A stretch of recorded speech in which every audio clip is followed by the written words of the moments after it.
I'm Michael Sassoon, the CEO of Sasfin Bank. Let me just start off by introducing myself. And we're very passionate about SMEs, especially in the current environment. And there's a lot of work that we're doing, and we hope to be able to introduce new offerings into our SME base in the coming weeks. And we hope to make an announcement in that regard shortly.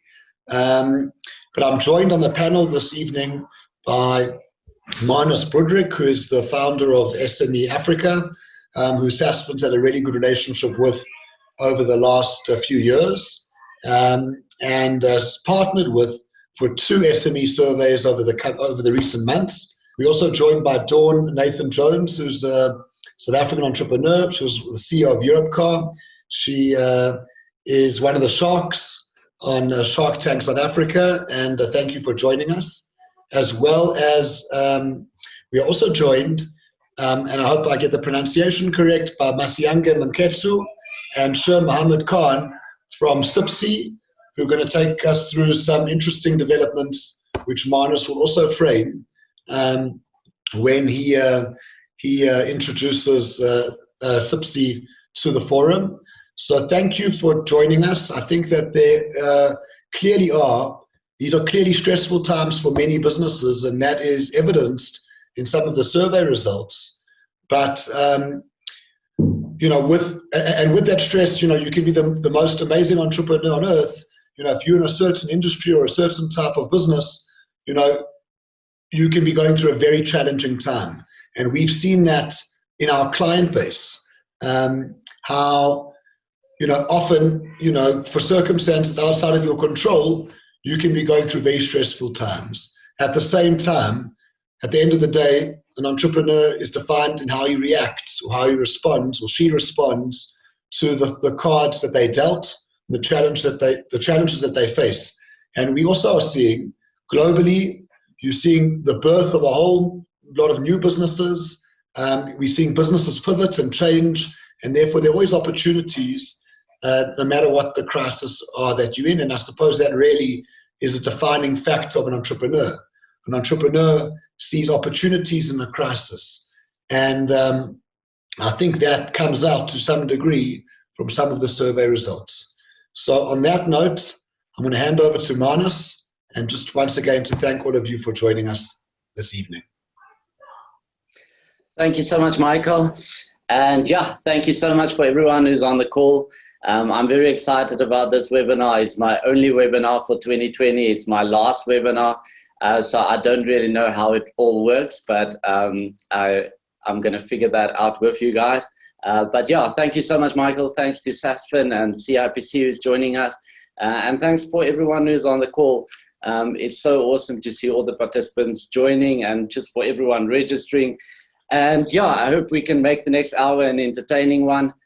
From my side, we've got the survey results. 1,800 businesses completed it. So I quickly want to take you through that, some fascinating insights. Then I'm going to have a very casual discussion with Dawn. Dawn is an incredible entrepreneur, a great friend of mine. She was part of the group that founded Imperial Car Rental. They listed. She's got an incredible story of how they started with I don't know, Dawn will tell us, but 5 or 6 rental cars. And when she exited, they had 22,000 cars. Dawn, after COVID, they might have 5 cars again, I'm not sure, but we'll talk about that. And just our own journeys through COVID, some of the personal lessons, and I hope that it will be a lot of value to you guys. And then after that, there's a really cool thing that we're launching with Sasfin Bank, as well as the CIPC who got involved with it. And I'm going to talk to the guys from the CIPC and just share some insights on that. So without further ado, I'm going to share my screen. So just a little bit of background about the survey is we did a first part survey with Sasfin just as lockdown started in March. And the small business owners who completed it, also about in the 1,000 businesses at the time, they were very negative and pessimistic about what the future holds for their business. close to 70% of businesses said that they won't be able to survive a 3-month or longer lockdown. So I think we're now about in 160 days of lockdown. And then the second part of the results closed this week. And I quickly want to take you through that. And the picture is completely different now. And the first slide is saying that 49% of the respondents said that their businesses are currently in distress or that it had a major impact. But that means that 51% of businesses are saying that either, one, they had a very limited impact, and 10% of them are actually thriving. And I want to chat to Dawn a little bit later about her experience. And just as a side note, as a disclaimer, like for myself, after being on Mnet Shark Tank and you on a TV with 300 or 400,000 people watching it, what I soon realized after Shark Tank was that everyone is just viewing the world from their little corner, and they're making, and that's their reality. And with these surveys, although 51% of people are saying a very limited impact or thriving, if you're in an industry that's been hit very hard, then your perception about reality is completely different. So my little disclaimer at the beginning of all these things is whatever we say, whatever the survey is showing, it is purely a perspective. I'm going to tell you what we're experiencing out of the Bean Counter, which is my accounting firm. But again, that's our experience. It's the experience of our clients, and it might be completely different to yours. So, vat dit met bietjie sout, whatever we say, and just see it from where you are, and hopefully you can get value out of that. But I thought this was very interesting, where a very big portion of the respondents initially said that they won't be able to survive, and 160 days later, only 49% said that it has had a huge impact.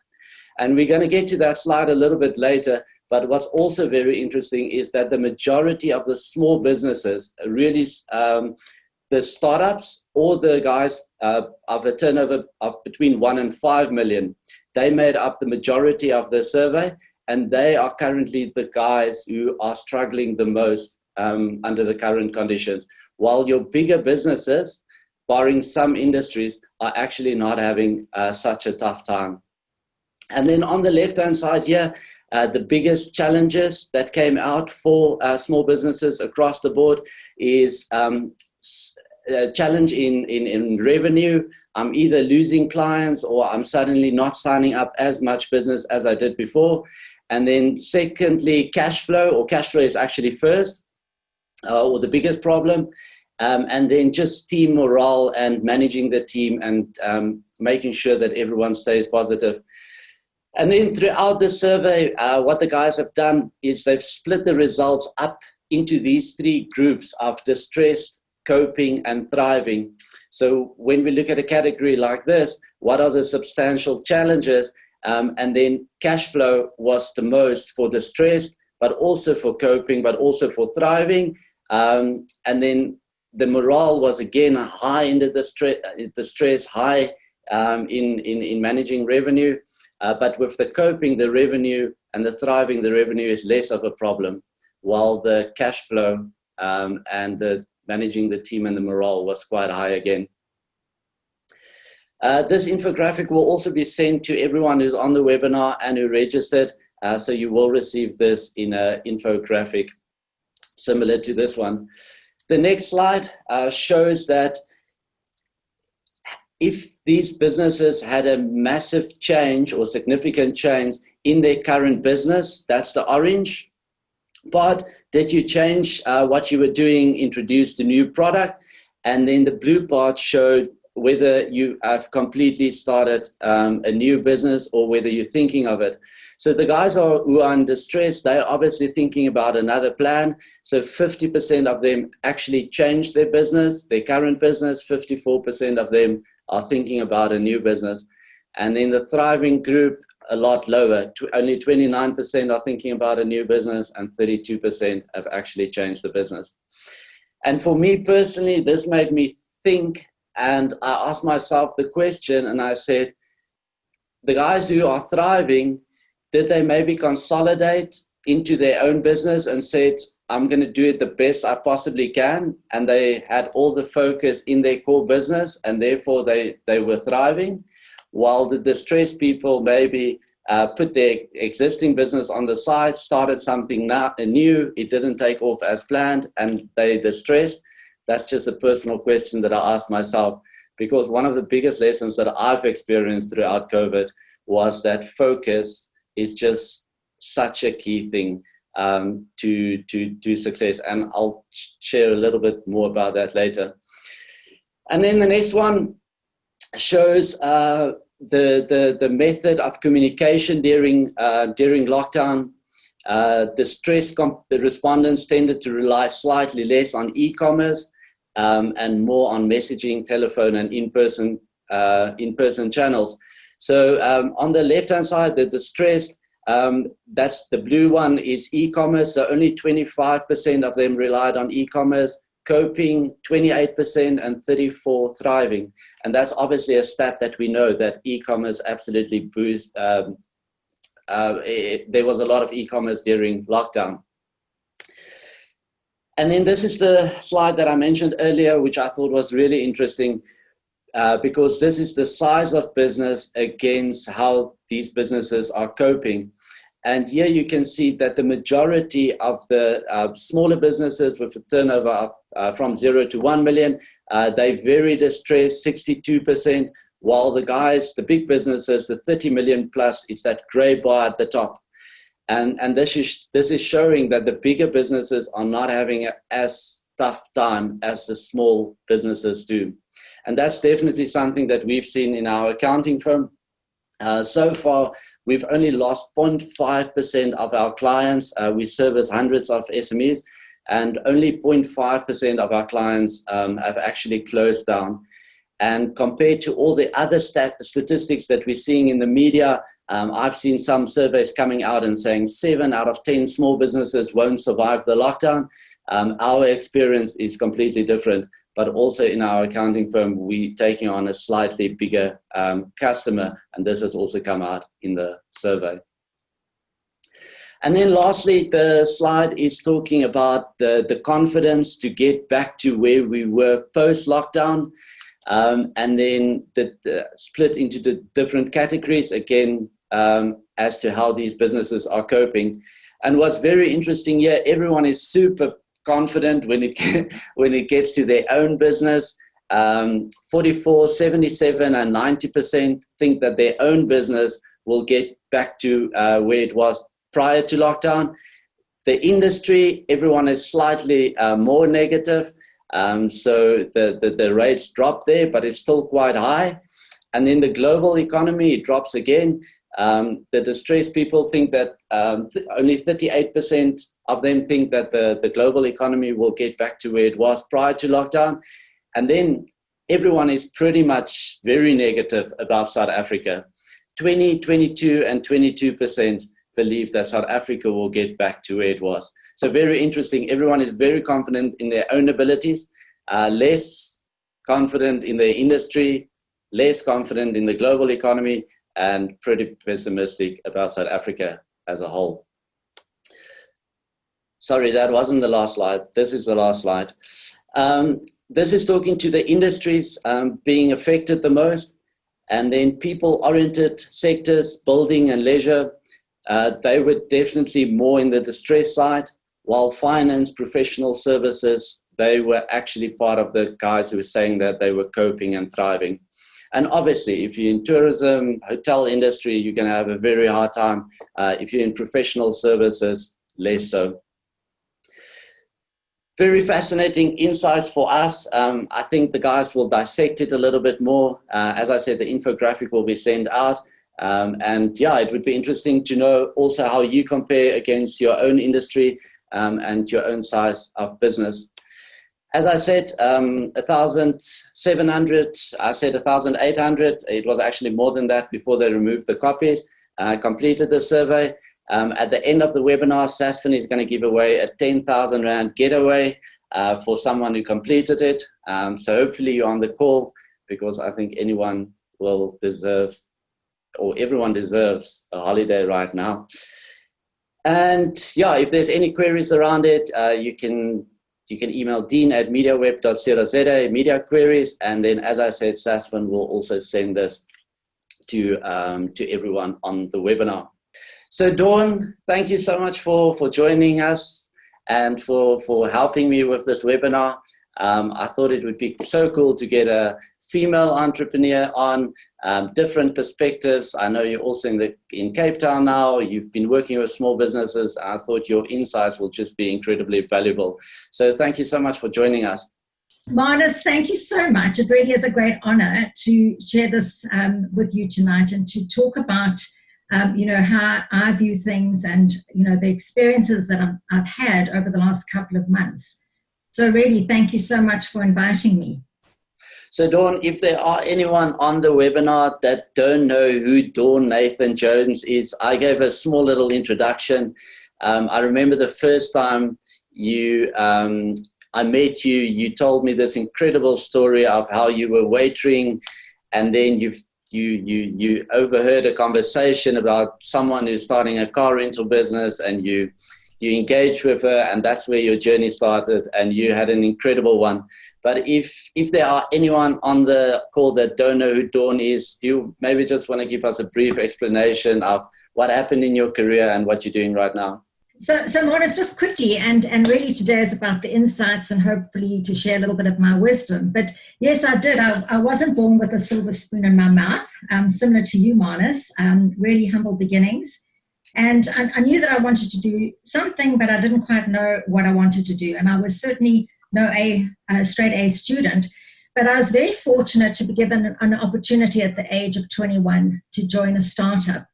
And I think for most young girls may have seen it just as a job, but I really saw it as an opportunity to make my mark and to be part of something great. And we were very ambitious, we were driven, we were hungry, and we really wanted to build this into a major car rental company and take on the competitors who had been around for a very long time. So the first part of my career was really about learning about business. When I first started, I'd never read a set of financials in my entire life. But I soon learned very quickly. I've got a very curious nature and I like to know things. So I made it my business. So we did. I happened to meet Carol Scott accidentally. I heard there was a startup, and I just thought it was a great opportunity. So I literally grabbed the opportunity and I ran with it. And so I was very blessed to have great mentors in my life, great role models. And it was just phenomenal to see a business grow from a handful of cars to when I stepped down early 2016 to our net asset value of our fleet was nearly 4 billion. And yes, we had about 22,000 cars. But it's very sad to say that the story is very different today. I obviously keep in close contact. And as you said earlier, anyone that is associated to hospitality, to leisure, to travel, to entertainment, and most of that business was very reliant on travel, and particularly international travel. So that was the early start of my career. And then after over 3 decades of building the business and stepping down as CEO, I decided that I needed, and as you know, Marnus, the corporate world can really eat you up and spit you out very quickly. And I loved it, and I learned so much. And at the end of my career, the last 10 years, I could take on any CA to read a balance sheet and to know all about WACC and ROIC and all of those good things. In fact, what I did is I overcorrected my weakness, and I became such an analyst that I think I drove people mad.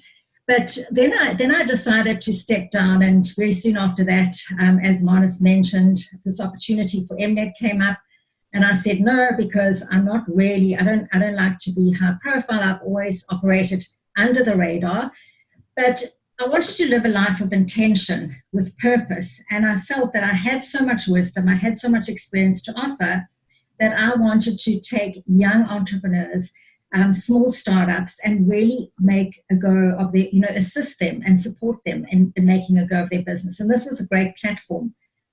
Shark Tank was a great platform in which to do that. Soon after that, I moved to Cape Town and was involved in a million different things, really professional speaking, investments in various businesses, from IT to retail to manufacturing. And last year, I decided to focus. You mentioned focus just now, and really say, what am I doing? What's my purpose? And my purpose is really to give back. And I met my partner, Leslie, and she had started a business called Over the Rainbow, where we actually it's like an incubator. You take young startups, you take the youth, and you teach them about entrepreneurship, and you take them through the process. So we've created like an ecosystem for entrepreneurs, and that's where I'm at now. And it's the most rewarding part of my journey in my career. Amazing. In case I forget it a little bit later, are you currently open to helping any startup? Can people get in contact in some way, and do you want to share that? So they can indeed. We've got our website, which is www.overtherainbow.co.za, and we offer various solutions for startups. We'll help connect them, we will train them, coach them, put them through. We've got a program called From Bootcamp to Boardroom, because we really believe that there's a great opportunity for entrepreneurs to reshape our economy. And as you know, our economy was already crippled before COVID, but so many of the small and a lot of the one-man band startups certainly fit into that 51% or 50% of distressed businesses, and it's just very sad. So to see just how many small businesses haven't made it. So we see a huge opportunity for us now, and I've been very busy with webinars and doing mentoring sessions via Zoom, and we've got a lot of talks lined up. So there's a great opportunity, and I honestly believe that the future of entrepreneurship, although at the moment it looks like it doesn't, there's no light at the end of the tunnel, but really it is. We've just got to find the potential and the value and unlock that.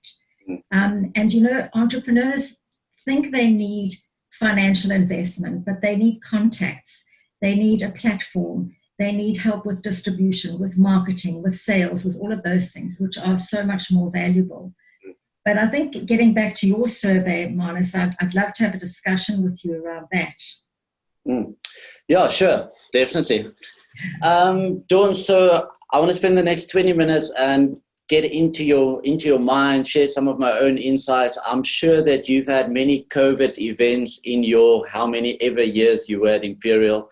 I think you had to deal with many disasters. There were many emergencies.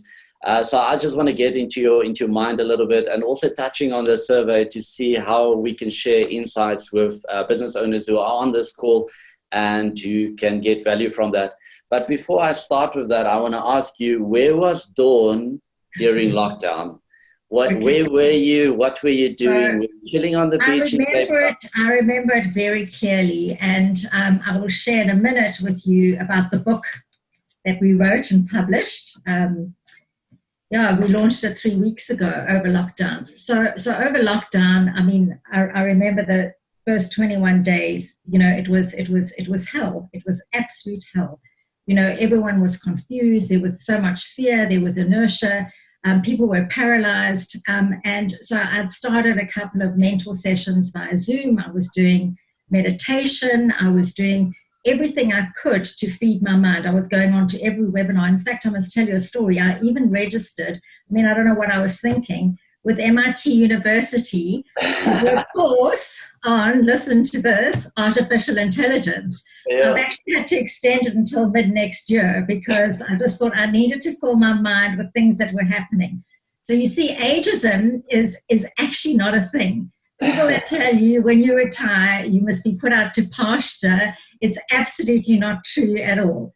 So I'm an activist for women empowerment. I'm an activist against ageism, and because there's a lot of discrimination about anyone that's sort of over 50. So where was I? So I was doing a whole lot of different things, but I knew that I needed to do more. And I remember one morning having a discussion with my with my colleague Leslie, and we were talking, and Leslie said, Dawn, what's happening? We have to record this moment in time. Let's write a book. And I said, what, are you mad? She said, let's write a book. And I'd reached out to a lot of my contacts and just found so many stories of hope, of the most amazing things that people were doing. And Marnus, I'm talking about ordinary people. I'm not talking about, the Saspins of this world. And I'm not talking about, Brian Joffeys of this world and the Ruperts. I'm talking about ordinary people. I'm talking about probably majority of the people that are on the platform here today. And between Leslie and myself, we reached out to many people that we'd come into contact with through our networks. And we just found the most incredible stories of what people were doing. And it's so true that the ones that are successful, because we are in touch with these companies and businesses and individuals, entrepreneurs, on a very regular basis, the ones that are doing well, Marnus, are the ones that didn't actually turn their business on their head and throw the baby out with the bathwater. Ones that slightly tweaked or slightly pivoted, but remained true to what their business was. So if they were, for example, in manufacturing, big toughy industrial bags, they went into making PPE masks. People that were maybe had a guest house, turned their guest house into safe accommodation for essential workers. The ICC Center, the CTICC Convention Center, turned into the Hope Hospital. So we were exposed to many, many diverse businesses, small businesses, medium-sized businesses, and then a lot of one-man bands. And, there was this common thread that was coming out. And, to your point, most people, it was about cash flow. It was about living their business month by month, and you can't do that as a small business. You've got to build strong, healthy cash reserves, because you mentioned uncertainty. We always have uncertainty in our lives. You get in your car and you go to work. It's uncertain whether or not you're going to reach your destination. And I think as a country, we've become very resilient and we harden to those things. So for me, it was yes, managing uncertainty, and this was a little unprecedented uncertainty. But, how do you remain true to who you are and keep what you have and find a way to innovate and just, tweak certain things? Look, if you were in hospitality, it was certainly much harder.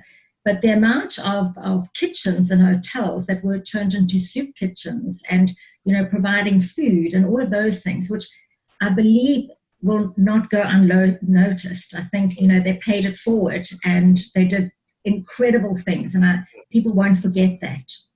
Amazing. And those are the kind of stories that you're talking about in the book? Yes. So we've got 27 people, and the 27 people are from various industries, various sectors, a lot of individuals, and a lot of people who, like myself and Leslie, my partner, for us, 2020 was 20 plenty. Our diary was full of large-scale talks. We had our biggest deal ever that we had put together. I remember I was in Joburg at the time when Les phoned me to say we had cracked this big deal. We were really out to make this our year. So this was our year, and obviously all those plans came to a complete and utter halt. So what we decided to do is give back and taking small businesses, and through the book, providing those small businesses the platform. And, we've gone out on social media and we promoted those businesses, their stories, their actual stories that were all done via Zoom, are recorded in the book. And they're ordinary people. There's no major CEOs of listed companies. Mark Sham, I'm sure you know Mark Sham. He came back to South Africa, hearing that we were going into lockdown, and came back, gave up a great business that he had restarted in the UK, came back to South Africa, and he had lost everything. He didn't have a place to stay. He had a little suitcase. And he said, like, what can I do? What have I got? I've got no business. And then he realized, he had this awakening. I have a base. I have a platform of hundreds of thousands of people. Let me use that. And he also didn't know anything about webinars and putting talks together. And I mean, he's now running a very successful, online platform to make his voice heard. And in the book, Mark states that probably COVID was the single best thing to happen to him, because it gave him a swift kick up the ass. Yeah, I think many people got those. Dawn, so I want to share some of the insights that I had through my own businesses and then also working with the accounting firm very closely over the last couple of months. But I also want to hear bits of pieces of advice, practical stuff that you can maybe share in your own experience. And if you can't, then we'll just go on to the next one. But there were 3 things that business owners said that they're struggling with the most during and post-lockdown, and that's cash flow, sustaining revenue, and managing the team and the team morale. So a lot of people have said to me that we always know that we must save up 6 months of expenses, but there was never money to save up. There was never a cent. So even if I wanted to save, I couldn't save. So you can't say now that I should have saved because it wasn't there. And the one piece of advice that I share with these entrepreneurs is when I started my articles, as an accountant, a lot of people never paid VAT or tax. And the best piece of advice that we always gave them is people would come to us and say, for the last 6 years, I haven't paid VAT and I don't have the cash to pay VAT. And then that little advice that we would give is open up another bank account that's not linked to your internet banking, that you can't get access to. And as money come into your bank account, pay 14% or 15% now over and put it into that bank account. And the money that's left, that's what you need to work with. And I promise you, everyone has ever said to that it won't work because I need that cash. But I promise you, touch wood, that every single business that did that, somehow you just work with the cash that's available. And at the end of the month, when you need to pay VAT, suddenly there's money to pay VAT. And somehow you make it because it's not in the bank account. And that's what I've been saying to entrepreneurs now is you got to take a percentage of your income and you got to put it into an account that you don't have access to, and you got to make it work. And my experience working with this is I don't know how it works, but it works. And I think that's a little golden thing that I think many entrepreneurs can do, not just for tax, but maybe for another COVID type of event. Is there anything that jumps to mind, practical stuff in terms of cash flow? So absolutely. Cash reserves, I think, are really, really, really important. I think for me, cash reserves and building a cash reserve and a kitty for a rainy day is cash reserves are like oxygen for a business. I mean, it's like the lifeblood of a business to have those reserves, because the world is changing so quickly. You never know when there's a massive shift in technology and you've got to go and spend another 10,000 Rand on a piece of software. So you've got to have money in reserves. And I think your way of, putting 14%, it's 15% now, aside, to pay for those things, always make sure that you have a very strong cash reserve. I think all of us have learned over COVID that people were spending too much, If you look at how many people have had their cars repossessed, you look at how many people haven't been able to afford their rent, over the time, and they've had to move out of offices, even though some landlords have compensated or come to the party. I think it's the single biggest thing. And in our book, it came up very clearly that people were living month by month. And you cannot, as an entrepreneur, you just cannot live month by month. You have to build up the kitty. Dawn, I remember I flew with you somewhere or something, and you said something very interesting to me, and I've asked you this question before, because one of the other challenges is sustaining revenue.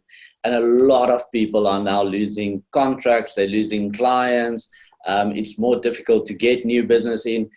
And the story that I remember that stuck with me, because I went back to my team and said, so we got to work on this, is you said to me, you had a rule at Europcar or Imperial that you never lose a client. You never lose a client. And a lot of lose a customer, ever. So a lot of people are going through that now. What can you share? How do you not lose a customer? And what was the mentality that you had that mindset? Okay, so through the course of my career, I mean, we had a lot of hard times. We had, we changed brands, we went global, we did a lot of things, we made a lot of mistakes. But through the process, and you lose people, you do lose people. And sometimes people have relationships with individuals, customers have relationship with individuals, and there's always this risk that if you lose a good person, you're going to lose that customer. So the customer for us, and it wasn't lip service, we didn't pay lip service to us, was absolutely everything. Everything focused around the customer. So if somebody was saying there's the latest and greatest technology, I would always ask, what value is that going to add to the customer? So we ran a very customer-centric business. And, in the 27 people that we interviewed for our book, it was surprising. I kept saying at the end of every interview, this person never once spoke about the customer. And then you would hear these businesses who are, I wouldn't say flourishing or thriving, but surviving. They spoke so much about their customer, how they actually physically phoned their customers to check on their well-being, to see how they were doing, to see if they needed product, could they do something. So, it's really staying close to your customer. And listen, that's business lesson also 101. But you've got to walk the talk. You can't say one thing as a leader or an entrepreneur and do another. You've really got to remain very, very, very close to your customers. And I think, Manus, we mentioned it, and we saw it a lot in Shark Tank, that people would come in and they would talk about their business idea, but never once they mentioned the word customer. In fact, when we asked the question, they never had really thought about who the customer was. And, the change in needs now over COVID of customers is so vastly different. There was one business, I think you remember him, Bussy from Native Decor. Do you remember Bussy from Native Decor? He's in our book, and he was making little ornaments out of sustainable ornaments with wood. He was given a drill by his girlfriend for his birthday present, and that his business literally shut down. And he quickly thought, this is what I do. I do wooden products. I've got a workshop, and I make things. What do people need now? They need desks. They need to work from home. They need super cool desks. They need filing trays. And he didn't totally pivot, but he just tweaked his business. So instead of the objects this size, he made desks, and he made office supplies, and he went into augmented reality, where you didn't have to go into the showroom, or you didn't have to view it. You could actually take the desk and you could actually put it in see which room it fitted in. So, there's those stories, but they remained true to what they did and what they did well. So they stayed with their passion, they stayed with what they were doing, and it made them money. The people that didn't make it were people that really did things that were outside of their experience and I think those are many of the businesses, in my experience, that have maybe not quite made it over COVID. They reacted too quickly, too fast, without giving it much thought. I think one thing is being able to adapt and being flexible and to change, but the other is to turn it totally on its head. I don't think it's necessary. Sure. Dawn, and then what's so many people have so many emotional things that they dealt with. So many things came to the forefront that you didn't even know you had to deal with. What's the biggest lesson for you, Dawn, personally, whether personal life or business? What's the biggest lesson that you've taken out of COVID, or maybe just 2020 in general? Yeah. So for me, 2020 has been about reaching out to others, helping others. And that's really had paid payback for me. And really looking at, as was said earlier, looking at these uncertain times as opportunities to grow, opportunities to change, opportunities to adapt. And I think for a lot of people, it really exacerbated us into the fourth industrial revolution. So the biggest lesson for me was that, I wasn't as technologically savvy, but then I overreacted and put myself on an MIT course for artificial intelligence, which I think is and it's paid in US dollars. It was totally unnecessary because, Zoom and all these incredible tools come very cheaply. So, so I've learned a lot about technology. I've learned a lot about reaching out to people. I've learned about, looking at challenges totally differently. You can choose to either be the victim in a situation like this, or you could be the victor. And, I chose, and Leslie and my team, we chose triumph, over adversity. Sure. Dawn, for me personally, I was going to take a sabbatical in 2020. So at the end of 2019, I scaled down and I had like all these amazing trips booked. So it's not really a COVID thing, but what I did learn so much, and I want to hear your thoughts on it, is I scaled down everything. I quit social media. I'm off all social media apart from Instagram. Friends that I love and I adore, but I decided I'm going to invest in a small number of friendships. I exited all businesses, and I can't tell you how much better my life has been just because there's so much less in my life. And the last 8 months has been incredible with that. And what I realized, and this was my biggest lesson in 2020, is just that we constantly want to take on more, and there's just more opportunities and more information and more social media and more friendships. And in the process, we actually do less. We spend less time with people. We sleep less. We spend less quality time in the businesses where we're supposed to be. And I can't tell you, over the last 8 months, I'm definitely the happiest I've ever been in 35 years. And it's because of just cutting all the clutter, focusing on a few key things, and it completely changed my life. And I know you're also a big believer in focus, and you also had a similar experience with moving from all the businesses to core focus, right? So that was a decision I made a year ago, and got out of a lot of the businesses that I've been involved in. It is hard because I've come from a mentality, and I think, Manas, you and I have debated this over time, where, my motto was, always say yes. If a customer wanted something, say yes, say yes, say yes. I can do it, I can do it, I can do it. And then what happens when you leave a big organization where you've got all these resources that you can sort of delegate and empower people to run with those ideas. When you are a single entrepreneur, so my cycle started off as an entrepreneur, then I got into this big corporate environment, and now, I'm an entrepreneur again. And you've just got to learn to say no. You really have to. What is important? And, and only focus on those things that are important. And I agree with you, friendships and family. Like so critical to reach out to people that we love and care about, who we had lost our way. We really had lost our way. So I think it was a good reset button for all of us to reflect on what is important in our lives, and to give back. But I must just tell you, since we wrote this book, and there's been a whole lot of things that have happened, I again find myself being pulled into a lot of things.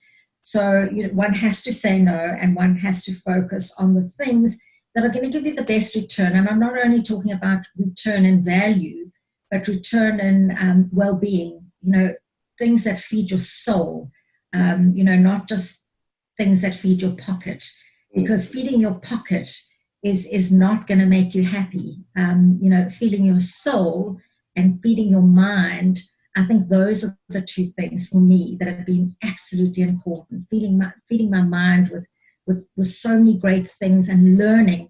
When you're busy, you stop learning, and really feeding my soul. Those are the two big things. From here going onwards, there's a lot of SMEs who are struggling. There's a lot of small businesses who built, incredible dreams over a number of years, and it came crashing down. What would your advice be to business owners out there, to small businesses? So don't give up hope. If you lose hope, you lose everything. And we really just need to continue doing what we're doing. And I know that it means change in lifestyle. I know it means, tightening the belt. And it may seem, for me, well, I've made my money, but it's, I think everyone's been affected in some way. So really it's about, doing things that matter, and really just making sure that you stay relevant, making sure that you just don't give up. You persist and you keep moving forward. Persistence is probably the single biggest thing that got me where I am today. You just never ever give up, no matter how hard and how difficult times may seem. Just don't give up. Dawn, so one of the questions, and I'll go to the chat now, but this was a cool question that came in and said, people know that you are under pressure right now. So suddenly people are asking for massive discounts, and you need this client, but you can't give them 30% discount. Do you have any advice on that? How do you handle these clients who's always been big clients, and suddenly they're just demanding these big discounts because they know everyone's hard up for business? And that's so true. I think all of us are doing the same thing. I mean, it's not just big businesses. Everyone's doing exactly the same. And I think there's got to be a compromise. I think you've got to look at the long-term value of that customer, the long-term life value of that customer. And if it makes sense to do it, for the customer, because you do believe that this customer will add value to you over the next 5 years, you may need to compensate. But I think just be very, very careful. Now is not the time to start discounting your business away. Now's the time to maybe look at quality over quantity. And as you rightly said earlier on, less is more. And if that's your worth and that's how much you charge, really stick to your guns. People will only respect you in the long run. And, by providing a great service and making sure you're adding value, I think people will continue to pay for value. Maybe your holidays, well, if the borders are ever open, but, maybe you don't need to travel first class. Maybe you don't need to stay in such a luxury hotel. I mean, for the first time when it opened up the other day, I mean, Marnus, you're going to fall off your chair, but I took my son camping in a tent, glamping. And I'll tell you, glamping, I mean, I don't even know what it was. It was absolutely incredible. We had the best holiday, and we've had magnificent holidays. But it was the time that we were able to spend together in the freezing cold weather, in the rain, in a tent, like, roasting marshmallows. It was just so special. I just can't put words to the experience that we went through. I did an amazing podcast interview with Dawn as well, where we chatted about her journey. So if you maybe want to go and check that out, I think that was super valuable, and it might be answering some of the questions that you've also had here. So Dawn, anyone who wants to read the book, where can they get it? Okay, so if they go onto our website, www.overtherainbowshop.co.za, and if they're interested, I see a couple of questions. How can we look at mentorship, or what other books? We do have a toolkit for a playbook for entrepreneurs. And we actually started yesterday writing our next book. So our next book is more on inspirational leadership, because the lessons in this book really revolve around leadership. So www.overtherainbow.co.za. Amazing. Dawn Nathan-Jones, founder of Imperial Car Hire, turned publisher and author, and second book coming, and Cape Town Rewired. Is that a good ending? Dawn, thank you so much for your time. Thank you. It's been amazing. And if anyone wants to reach out to Dawn, it's overtherainbow.co.za, and the book is overtherainbowshop.co.za. Right? Thank you, Marnus. Thank you so much. Dawn. Thank you. Bye-bye. I want to tell you about the IP training course that we've worked together with the CIPC on. And the background about this, the IP, so intellectual property, right? So that's to protect your intellectual property as a small business. So the background of this is that after I was on Shark Tank, the CIPC once reached out to me and they said that not a lot of business owners know about intellectual property and how to protect their trademark or patent or idea. And they think it's very important, and they would like to have discussions with me around how we can get the message out to small business owners, because it's such an important topic. And then that was 2017, and we started working on it. And then a couple of things transpired last year, which we felt that we really need to put knowledge on intellectual property in the hands of small businesses. And together with the CIPC, they've helped us to create content that's relevant to the South African business owner, because when you go onto Google and you Google intellectual property, you're probably going to get a lot of things, but it's not really related to South Africa and South African legislation. So we then worked with the CIPC to compile a course on intellectual property for small business owners in South Africa. It's all online. And SASFIN then came on board, and they paid for small businesses to attend this course and to do this course.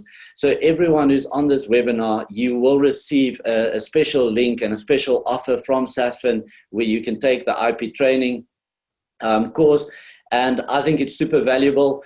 Obviously, during COVID, it's maybe something that's not the first thing on your mind, but it is still a very important thing. And that's why we also invited the CIPC to join us tonight and just have a quick discussion around intellectual property. And then sometime next week, SASFIN will be sending out an email to everyone on the call to actually do the training at no cost. And like Dawn said, like you're never too old to learn. And I found this very interesting and fascinating because I didn't know all these things existed for small businesses. And that's the point that the CIPC also tried to bring across. So maybe I could just put the guys on the call and maybe just chat a little bit about intellectual property and why it's important. And then I'm going to give over to Michael to announce the winner of the 10,000 Rand getaway. And then I'm going to ask if the CIPC guys have time to maybe stay on the call, and whoever wants to stay after that and maybe just ask questions around intellectual property, and then we can get it answered. And then next week, we'll make the link available. You can do the training at no cost, thanks to SASFIN. And if you do have any questions after the training, then the guys from CIPC will also help. So Sher Mohammed Khan and Masisangi Muketsi, I also hope I got that right. It's great to have you here. And from our side and SASFIN side, thank you so much for partnering with us. And on behalf of all small businesses, I think thank you for giving us this information and making it available for small business. So Sher, if I can start with you, I know you're part of the trademark team at the CIPC, if I'm right, but small businesses might be sitting on this call and they might think like, intellectual property is the last thing on my mind right now. Why should I care? As the CIPC, why should small businesses care about intellectual property and protecting it? Thank you very much, Marnus, and a special thank you to SME Africa and SASFIN for this wonderful initiative and the insight you've just shared. That's a very pertinent question. You know, why should one care about intellectual property during these turbulent times? Intellectual property goes to the heart of protecting innovations. Innovations are about changing the status quo. Whether you as a business owner want to change the status quo, or whether under these turbulent times, the status quo is changing all around us, intellectual property plays a crucial role in sustaining that business. And as CIPC, we are particularly aware of that, and our important stakeholders being small, medium, and micro enterprises. We encourage them to think about sustainability, to think about innovation, and to think about how intellectual property forms part of that. Mr. Sange, if we're talking about intellectual property, what does it really mean? So for me personally, I immediately think trademarks and patents, and that's pretty much where it stops. But it's a little bit broader than that. Yes, thank you, Manus. Yes, it is. It's much broader than that. So it encompasses everything, actually, that is a product of your intellectual output. So whatever you can think of a logo, you can think of a painting, a piece of music, a new drug, a new automobile, basically anything that you can think of that is a result of an intellectual input or output can or is subject of intellectual property. So it's really broad. So it encompasses trademarks, copyright, design rights, and patents. So those are the four types of intellectual property that are administered by the CIPC. However, there are other things in addition to that which are not administered by the CIPC, such as trade secrets and know-how, and in addition, plant breeders' rights. So those who are in the farming business, or who breed new varieties of plants, can apply for plant breeders' rights. So it's very broad. So if you didn't understand the words or the concepts, that's exactly what the training is going to show you in plain, simple language. What is a trademark? Why is it important? And sure, working with you guys, one of the things that I notice is, I think a common perception is that these things are difficult. And me as a business owner, I can't get involved here. I need to pay expensive lawyers to come and help. And you guys are actually trying to paint another picture, to say that you can educate yourself, and we as a CIPC are there to help you. Is that the case? Indeed, Marnus. I think it's very important for small business owners to understand that, yes, intellectual property is very complicated, it's intricate, but it's necessary. And the knowledge is out there through platforms such as the one you're going to be offering.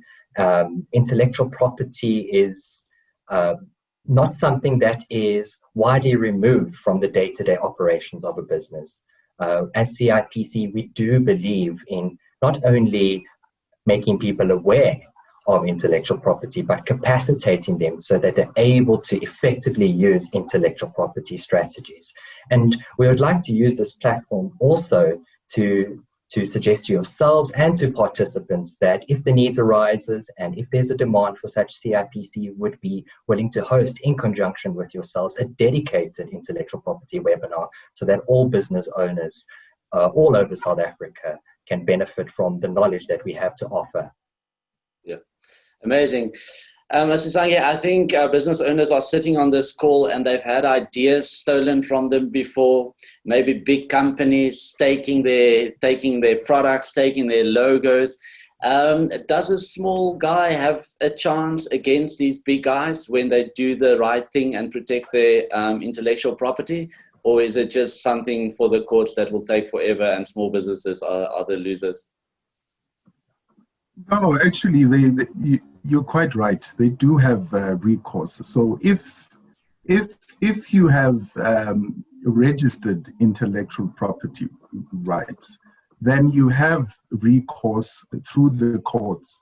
But above and beyond that, apart from the mere recourse, you can use your intellectual property as collateral. So you can,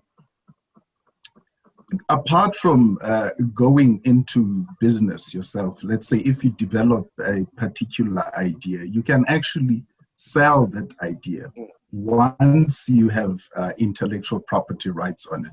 But if you don't protect it, then it's free for all to use. So in fact, the best defense for the small guy would be to acquire intellectual property rights. Yeah, So I think that's why I'm excited about the training. I think it's like the most neglected thing for businesses. Like, you worry about everything else, you don't worry about this. And I'm very excited that we're going to make this available. Thanks, Marnus. So firstly, just to thank you and to thank Dawn, Sher, Masisange, for all of your insights and input. And, there's so much more to talk about. I see that there were lots of questions which we weren't able to get to, unfortunately, on the webinar. But I think that the insights have been very valuable. We offered a prize to anyone who, or to a winner drawn randomly who participated in the survey.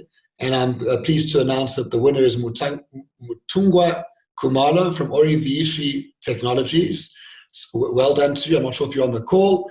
We'll find you. We'll reach out to you. And just thank you all. And as Dawn said, I think it's very important to keep hope at this time, and to assume the role of victor rather than victim. With all the punches that are thrown in SME's way in this current environment or in this current economy, I think the key thing is to constantly be positive, to be proactive, to retain hope, without being without being an unrealistic or over idealistic. You've got to be very realistic, but there's always opportunity. And just wish everyone the best in navigating these very turbulent times. And we hope that to engage with you again soon. So thank you. Michael, thank you so much. From my side and my team side, it's always great working with SASFIN. You really walk the mile. You really care about small businesses. Whenever we wanted to do something, you were always keen to do it. You've got an incredible team with you, the guys that we've been working with across the board, but Charles, Ellie, and Reshmi, and everyone in the marketing team. And yeah, on behalf of all small businesses, thank you for that. And I'm very excited that we can get this infographic out to the business owners. And thank you so much, as well as to the CIPC for partnering with us to get this IP training out. I think it's going to be super valuable. And these things are timeless. They're going to be there for many years, and they're going to help many small businesses. So thank you so much. And then lastly, if you're still on the call, thank you so much for joining. We made this webinar at 5 o'clock so that business owners could actually join, because we know that you're hustling during the day. So thank you so much for your time. The fact that you're on here just shows your commitment also to grow your business, to grow yourself. And yeah, I just wish you all the best. This is a tough time, but as we've seen in the survey, it's not all, hope is not all lost. And last words from my side is just that I think 2020 has been an incredible, difficult year for business owners and entrepreneurs. It is years that we've put into businesses, and it was ripped out underneath us in a couple of weeks.